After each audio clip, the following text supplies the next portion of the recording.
Hi, this is Chris Redburn again from the Oswego Historical Society.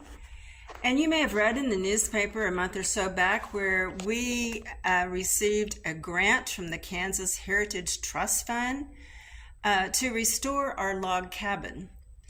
We did receive a $100,000 grant. That grant is an 80-20 grant, and the repairs to the cabin will be probably close to $145,000. So our part of that is a good $45,000 to $60,000 that we will need to chip in to complete the process. So we are beginning fundraising campaign to support that restoration, and I will show you a few pictures here in a minute about the different areas that you can help us with. You can be the proud owner of a fine piece of art by Ted Watts, which features important figures from Southeast Kansas. For a donation of only $50, this could be in your possession.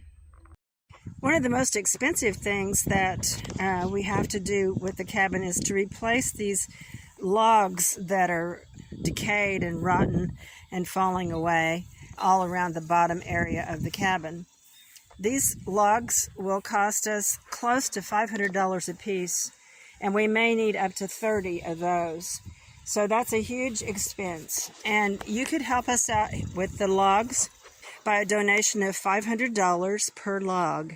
And your name would be on a plaque here at the property and also at the museum. The sidewalk leading up to the cabin needs to be relaid, and another way you can help us is by purchasing an individualized brick for the sidewalk. You may put your name in it, the name of your family, all for a donation of $75, and that includes laying the brick and the engraving of the brick itself. Don't forget that you can also purchase bricks to do our memorial for servicemen at the museum for the same donation of $75.